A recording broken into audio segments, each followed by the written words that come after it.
होंगे कि आखिर ये कॉन्शियस और सबकॉन्शियस माइंड है क्या। तो इसको डिस्कस करते हैं। माइंड किसी थॉट या आइडिया को एक्सेप्ट कर लेता है, वो उसे इमीडिएटली एग्जीक्यूट करने में लग जाता है और ये अपने मकसद को पूरा करने के लिए किसी एसोसिएशन की तरह काम करता है। जो भी आइडियाज इंफॉर्मेशन आपने अपनी लाइफ में जमा करके रखी है, वो उस हर नॉलेज को, हर इंफॉर्मेशन को यूज करता है। ये आपके अंदर infinite power, infinite energy and wisdom को अपनी तरफ अट्रैक्ट करता है। ये अपने रास्ते को हासिल करने के लिए नेचर के सारे लॉज को लाइन अप करता है। समटाइम्स ऐसा लगता है कि ये आपकी डिफिकल्टी का इमीडिएटली सोल्यूशन निकालता है, एंड समटाइम्स इसमें 2 दिन, हफ्ते, महीनों या समटाइम्स सालों भी लग जाते हैं। इसके तरीके इंसान की समझ से बाहर होते हैं। मैंने बहुत से लोगों को सबकॉन्शियस माइंड की पावर के जरिए बुरे हालातों से बाहर निकलते हुए देखा है। उन्हें एक बार फिर वही वाइटल, पावरफुल बनाती है, हेल्थ, वेल्थ और हैप्पीनेस को एक्सपीरियंस करने के लिए फिर से दुनिया में भेजती है।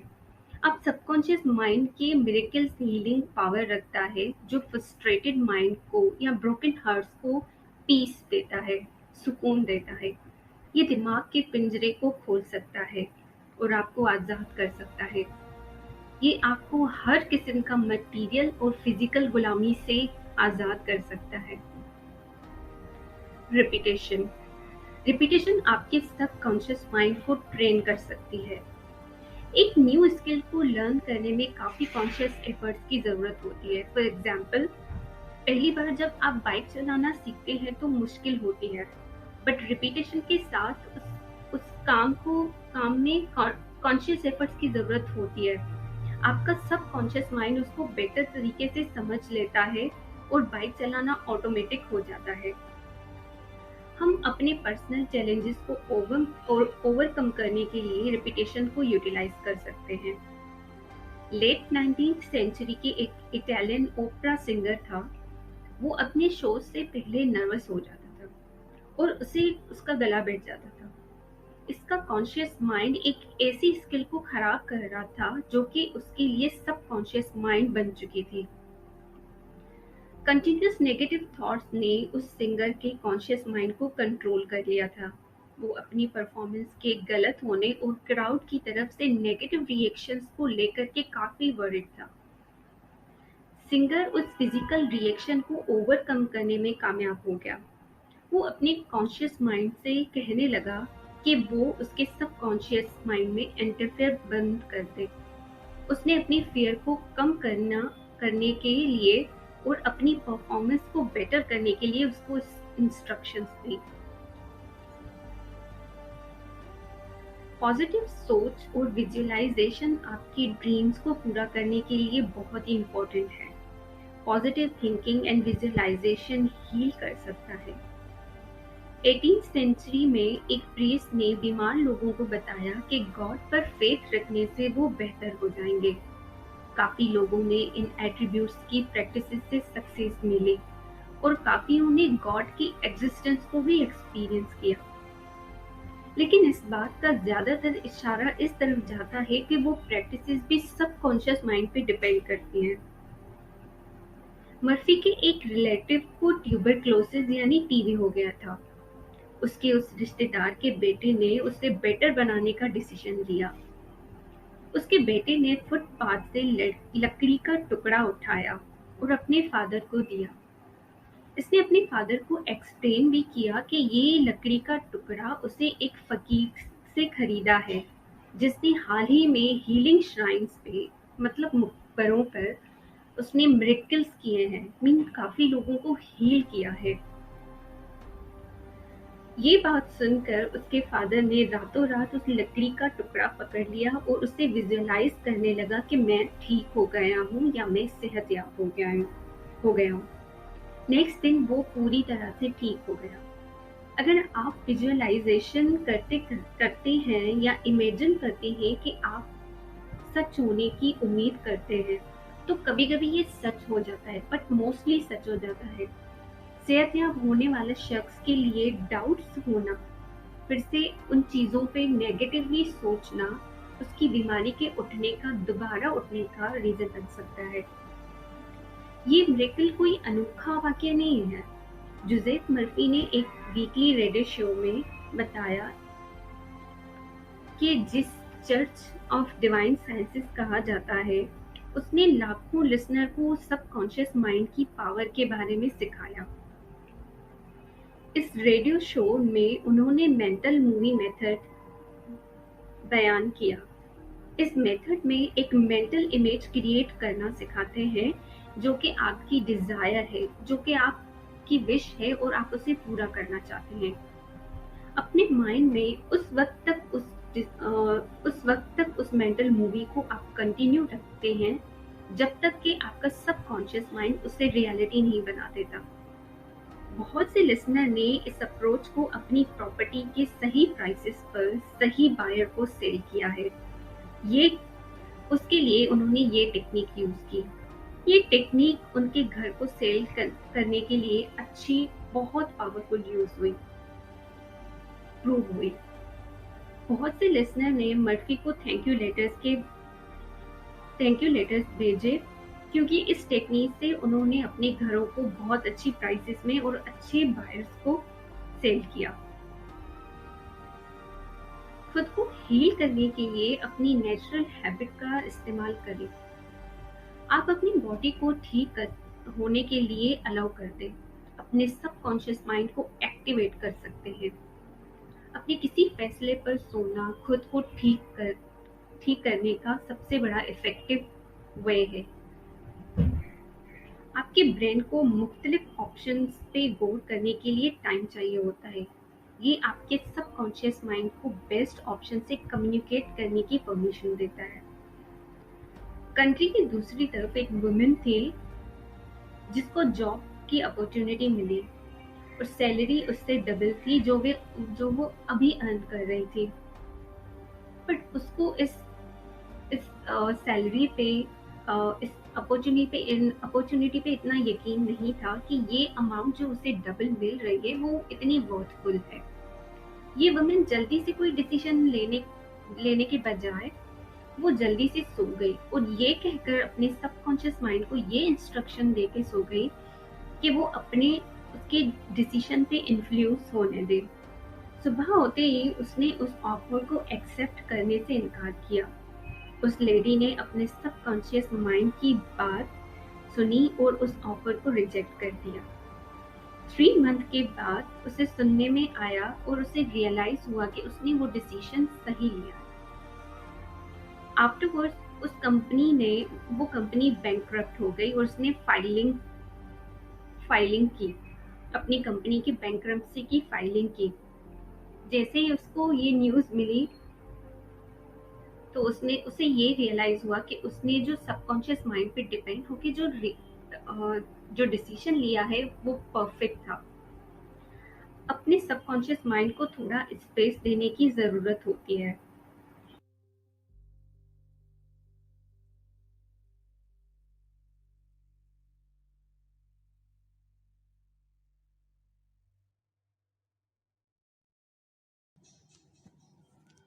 Hello guys, welcome to the video again. Hope you are all doing well. Last time हमने समराइज किया था जोसेफ मर्फी की book Power of Your Subconscious Mind. वो था हमारा फर्स्ट पार्ट और आज हम डिस्कस करेंगे उसका सेकंड पार्ट। तो चलते हैं अपनी वीडियो की तरफ। अगेन हम डिस्कस करेंगे अबाउट द थॉट्स। ये सारी नेगेटिव थॉट्स को छोड़ दें। दूसरा शख्स जो कुछ कहता है या करता है वो वाकई आपको परेशान नहीं कर सकता जब तक आप उसको परेशान करने की परमिशन नहीं देते। उसका आपको अपसेट करने का तरीका आपकी सोच के थ्रू ही होता है। से सपोज आपको गुस्सा आता है तो आपको अपने माइंड में 4 स्टेप से गुजरना पड़ता है। आप इसके बारे में सोचना शुरू कर देते हैं कि इसने क्या कहा। आप नाराज होना और गुस्से के इमोशंस क्रिएट करते हैं। फिर आप उस पर एक्ट करना शुरू कर देते हैं। शायद वापस आप उससे बात करना चाहें और डिफरेंट रिएक्शंस दें। आप देखते हैं कि thoughts, emotions, reactions and actions ये सब आपके दिमाग में घूम रहा होता है। जब आप इमोशनल तौर पे मैच्योर हो जाते हैं तो आप दूसरों के क्रिटिसिज्म और रिजेंटमेंट को नेगेटिवली जवाब नहीं देते। हमारे नेचुरल रिएक्शंस ने हालात के बारे में बहुत ही नेगेटिव थॉट्स को अडॉप्ट कर लिया है। इसके बजाय कि हमें हैप्पी थॉट्स क्रिएट करने चाहिए। नेगेटिव थॉट्स हमेशा हार्मफुल होती हैं। वो आपकी इमोशंस को नेगेटिवली अफेक्ट करती हैं और आपको सक्सेसफुल होने से भी रोकती हैं। मर्फी के एक फ्रेंड ने दिन रात काम किया, लॉन्ग वर्किंग आवर्स में अपनी फैमिली को निग्लेक्ट किया। उसका ब्लड प्रेशर बहुत ही अनहेल्दी लेवल पर इंक्रीज हो गया। उसके फ्रेंड्स का नेगेटिव पॉइंट ऑफ व्यू था कि इसने इतना काम क्यों किया, इसने अपने भाई के साथ सही नहीं किया। वो बहुत गिल्टी फील कर रहा था। उसने जो गिल्ट फील किया वो नेगेटिव जगह से आया। उनके नेगेटिव थॉट्स ने उन्हें इस तरह से बिहेव करने पे मजबूर किया, जिसकी वजह से उसने खुद को, उसकी वाइफ को और उसके बच्चों को सजा दी। उसे एहसास नहीं था कि ये लॉन्ग वर्किंग आवर्स इसके बॉस की नहीं बल्कि इसके खुद के थॉट्स की वजह से हुआ है। ये उसके थॉट्स की गलती है। फियर एक नेगेटिव थॉट है। जब आप न्यू आइडियाज, न्यू इंटरेस्ट के लिए अपने माइंड को ओपन रखते हैं और जब आप पर्दे उठाएंगे और जिंदगी की हकीकत और कायनात की सच्चाइयों की इंस्पिरेशन में डूब जाएंगे तो आप जवान और जानदार फील करेंगे। फियर एक ऐसा इमोशन है जो हमें लाइफ में हर बार परेशान करता है। जब हम छोटे होते हैं तो जिन, भूत और राक्षसों का डर होता है। जैसे जैसे हम बड़े होते जाते हैं हमें पैसे की शक्ल में वो डर, वो फियर बैठ जाता है। नेगेटिव थॉट्स उन फियर का रीजन है। एक एग्जाम्पल है एजिंग, बढ़ती उम्र। एजिंग एडल्ट्स का सबसे बड़ा फियर है। हम एजिंग के बारे में अपनी थॉट्स को चेंज करके इस फियर को ओवरकम कर सकते हैं। एजिंग सिर्फ उस वक्त होता है जब हम कुछ नया सीखना छोड़ देते हैं। यंग रहना एजिंग के बारे में नहीं है बल्कि एक्टिव रहने और उन चीज़ों को लर्न करने के बारे में है जिनको हम एंजॉय करते हैं। एक एग्जीक्यूटिव जो मर्फी के बहुत ही क्लोज रहता था और जो अराउंड 65 ईयर की एज में रिटायर हुआ, उसने अपनी लाइफ का ज़्यादातर हिस्सा लर्निंग में लगा दिया। उसने रिटायरमेंट को डरने वाली चीज़ नहीं समझा। उसने सोचा कि एक और मौका मिला है मुझे सीखने को। उसने अपनी फोटोग्राफी जैसी स्किल को सीखना शुरू किया। इस तरह उसने दुनिया घूमने की अपॉर्चुनिटीज फाइंड की। फाइनली ये बंदा एक लेक्चरर बन गया कि एज को कैसे बढ़ाया जाए। मर्फी के फादर 65 इयर्स की एज में फ्रेंच लैंग्वेज सीखने के लिए निकले थे। आफ्टर 5 इयर्स वो एक स्पेशलिस्ट बन गए। उसके बाद उन्होंने गैलिक स्टडी करना शुरू किया। एक बार वो फिर एक ऐसे लेवल पे पहुंच गए जिसका मतलब था कि वो 99 इयर्स की एज में भी अपनी डेथ तक भी वो पढ़ाते रहे। अगर हम ऐसे पॉजिटिवली लर्निंग को अपने माइंड में सबसे आगे रखेंगे तो हम खुद को हमेशा यंग फील करेंगे और ऐसा लगेगा कि ज़्यादा लंबे टाइम तक हम जी सकते हैं। विजुअलाइजेशन और पर्सनल पैशन। विजुअलाइजेशन और पर्सनल पैशन को कंबाइन करके खुद को इम्प्रूव करना। विजुअलाइजेशन के थ्रू आप पैसा अट्रैक्ट कर सकते हैं। अगर आप विजुअलाइजेशन और अपने पैशन को अपने इमोशन के साथ फोकस करते हैं तो आपकी लाइफ में वो इजीली अट्रैक्ट होगा। अपने लाइफ के डिजायर गोल को पिक्चराइज करें, इमेजिन करें, तस्वीर करें उसका, कि आपके सबकॉन्शियस माइंड के गोल तक पहुंचाने में आपको हेल्प करता है। एक यंग ऑस्ट्रेलियन लड़का डॉक्टर या सर्जन बनना चाहता था, लेकिन उस लड़के के पास इतना पैसा नहीं था कि वो अपनी जर्नी स्टार्ट कर सके। हर रात वो सोने से पहले वो अपनी दीवार पर मेडिकल डिप्लोमा लटका हुआ देखता था। उसे जानबूझ के उसे विजुअलाइज, उसे इमेजिन करता था। जब एक डॉक्टर ने इसकी पोटेंशियल को देखा तो उसे एक ब्रेक थ्रू मिला। डॉक्टर ने उसे इंस्ट्रूमेंट स्टेरिलाइजेशन और इंजेक्शन लगाना सिखाया।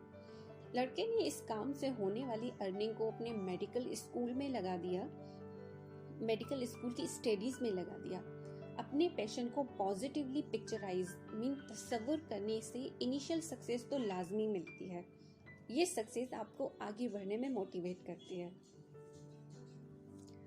आपका सबकॉन्शियस माइंड आपको आइडियल लाइफ पार्टनर ढूंढने में भी हेल्प कर सकता है। हम परफेक्ट लाइफ पार्टनर को ढूंढने में भी पॉजिटिव विजुअलाइजेशन का यूज़ कर सकते हैं। मर्फी के एक टीचर ने इस पर्पस के लिए विजुअलाइजेशन का यूज़ किया। इस टीचर के 3 एक्स हस्बैंड रह चुके थे। उनमें से हर एक हस्बैंड वीक और पैसिव था। ये वो क्वालिटीज़ नहीं थी जो कि वो एक परफेक्ट लाइफ पार्टनर में चाहती थी। वो एक मस्कुलिन एंड डोमिनेटिंग पर्सनैलिटी की वुमन थी। वो अपनी तरफ से ऐसे मेल्स को अट्रैक्ट करती थी जो कि उसकी डिज़ायर के बिल्कुल ऑपोजिट थे, और ये उसकी नेगेटिव थॉट्स की वजह से था। लेकिन फिर इसने अपने सबकॉन्शियस माइंड पर वर्क किया, अपने माइंड को मेंटली एक आइडियल लाइफ पार्टनर, एक रोमांटिक लाइफ पार्टनर की इमेज बनाना शुरू की। वो हर रात सोने से पहले ऐसा करती थी। उसके बाद उसे एक डॉक्टर की ऑफिस में सेक्रेटरी की जॉब मिली और उसे अपना ड्रीम लाइफ पार्टनर मिल गया। वो डॉक्टर एक हेल्दी एंड सक्सेसफुल पर्सन था।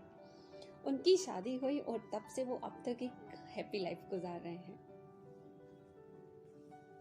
सक्सेस के 3 इम्पॉर्टेंट स्टेप्स हैं। इन 3 स्टेप्स को फॉलो करने से आप अपनी लाइफ में सक्सेसफुल हो सकते हैं। Love your work. अपने काम से प्यार करें। ये कभी कभी मुश्किल हो सकता है, लेकिन अपने काम से प्यार आपकी लाइफ की क्वालिटी को बेहतर बनाएगा। अगर आप अपने काम से प्यार करते हैं तो ये काम की तरह फील नहीं होगा, ये आपको एक फन की तरह फील होगा और आप बिजी फील करेंगे। अपने काम को कंटिन्यू रखने में मोटिवेटेड रहेंगे, इनकरेज्ड रहेंगे। हो सकता है कि आप अपनी पसंद की जॉब सर्च करने के लिए स्ट्रगल कर रहे हो। करियर एक्सपर्ट से गाइडेंस जरूर लिया करें और उसके साथ साथ फेथ और कॉन्फिडेंस रखें कि आपको एक ऐसी जॉब मिल जाएगी जो कि आपकी ड्रीम जॉब है। स्पेशलिटी। अगर आपको अपनी फेवरेट जॉब मिल जाती है तो आपको पर्टिकुलर एरियाज में स्पेशलाइज करना चाहिए। एक स्किल को कंप्लीट करना बहुत ही रिवॉर्डिंग प्रूव होता है। ये आपको अपनी फील्ड में लीडर बनने के लिए कैपेबल करता है। अपने काम में एक्सपर्टीज अचीव करने से आप ज़्यादा सेटिस्फाइड होते हो और इकोनॉमिकली भी बहुत सक्सेसफुल होते हो।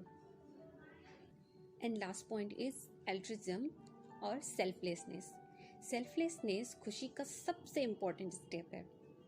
आप कभी भी सेल्फिश होके अपने काम से प्यार नहीं कर सकते। आप सबसे ज़्यादा खुशी उस वक्त फील करते हैं जब आप इंसानियत को सर्व करते हैं, ह्यूमैनिटी को सर्व करते हैं, ह्यूमैनिटी की, इंसानियत की खिदमत करते हैं, या उसकी खिदमत करने का इंटेंशन रखते हो। उससे आपको बहुत मोटिवेशन मिलती है। Desire for happiness. आपको खुशी को चूज करना चाहिए। अगर आप गौर करो तो ये एक अच्छी हैबिट है। हैप्पीनेस एक मेंटल कंस्ट्रक्शन है। इसका मतलब है कि अगर हम चाहें तो खुशी के एहसास को डेवलप कर सकते हैं। फिर भी ज़्यादातर लोग अनहैप्पीनेस की हैबिट रखते हैं। वो तलाश करेंगे कि उनके माहौल में क्या गलत है, हमारे माहौल में क्या नेगेटिव है, वो फाइंड करते रहेंगे हमेशा। जब हम नेगेटिव को फाइंड करते हैं तो हमें सिर्फ नेगेटिव ही एक्सपीरियंसेस को अट्रैक्ट करते हैं। तो अवॉइड करें नेगेटिव थॉट्स को और हैप्पी थॉट्स को चूज करें। 2 फैक्टर्स जो आपको हमेशा आपके सबकॉन्शियस माइंड को पॉजिटिवली यूज करने से रोकते हैं।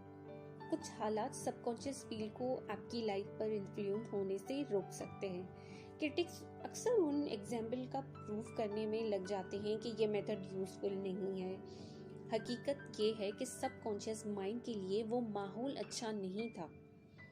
ये 2 फैक्टर्स हमारे सबकॉन्शियस माइंड की फील्ड को नाकाम बना सकते हैं।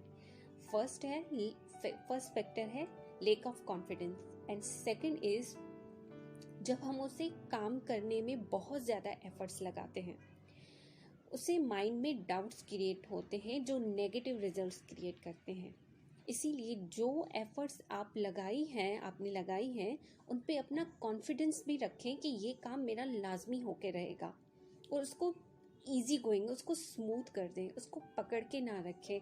बार बार उसके बारे में नेगेटिवली सोचना या डाउट क्रिएट्स करना कि ये काम मेरा होगा या नहीं होगा, उसको छोड़ दें। ये डाउट्स, ये हेसिटेशन कोई अनकॉन्शियस माइंड में जाके बैठ जाएंगे। फॉर एग्जाम्पल मनी, पैसा, आप फ्यूचर में अमीर होने का इमेजिन कर सकते हैं, लेकिन आपको फिर यकीन नहीं आएगा कि आप एक दिन अमीर हो जाएंगे। इस मिसाल में आप अनकॉन्शियस माइंड आपका रियलिटी बनाता है जहां आपके पास पैसा नहीं है। तो आप अपने फायदे के लिए सबकॉन्शियस माइंड का इस्तेमाल नहीं कर रहे। यहाँ से सबकॉन्शियस माइंड में सिर्फ सेल्फ कॉन्फिडेंस की कमी की वजह से ये मेथड इनइफेक्टिव रहता है। आज के लिए इतना ही, मिलते हैं नेक्स्ट वीडियो में with more amazing facts of the mind. Till then take care and bye bye.